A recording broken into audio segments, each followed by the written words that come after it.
الحمدللہ والصلاۃ والسلام علی رسول اللہ۔ شہدائے کرام کی قبروں کی زیارت کرنا۔ سوال کیا گیا ہے مدینہ شریف میں بقیع اور شہدائے احد کے قبرستان کی زیارت کرنے کا حکم کیا ہے؟ الجواب بعون اللہ سبحانہ و تعالی۔ ہر جگہ میں قبرستان کی زیارت کرنا سنت ہے، اور خاص کر قبرستان بقیع جہاں پر بہت سارے صحابہ اکرام رضوان اللہ علیہم اجمعین مدفون ہیں۔ ان میں امیر المومنین عثمان بن عفان رضی اللہ عنہ کی قبر بھی معروف ہے، اس کی زیارت مسنون ہے، اور اسی طرح میدان احد میں جا کر شہدائے احد کی قبروں کی زیارت کرنا بھی مسنون ہے۔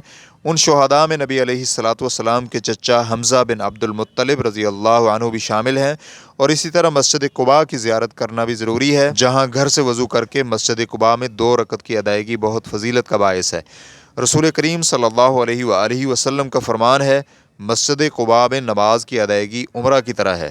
ریفرنس کے لیے دیکھیے صحیح الترغیب حدیث نمبر 1180، اور ایک حدیث میں رسول اکرم صلی اللہ علیہ وآلہ وسلم کا فرمان ہے، جو کوئی بھی اپنے گھر سے وضو کر کے مسجد قباء آتا ہے اور نماز ادا کرتا ہے، اسے عمرہ کا ثواب حاصل ہوگا۔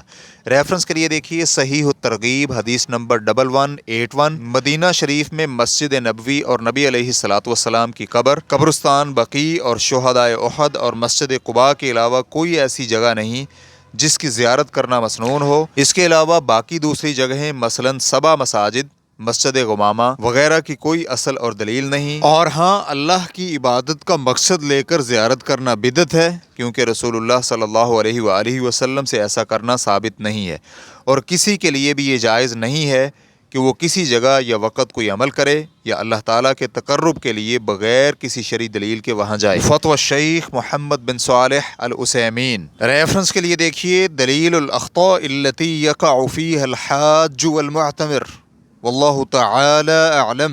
اسلام کیو اے ریکارڈنگز، مؤسسۃ الشیخ محمد صالح المنجد، المملکۃ العربیۃ السعودیہ، فتویٰ نمبر 34358۔ والسلام علیکم ورحمۃ اللہ وبرکاتہ۔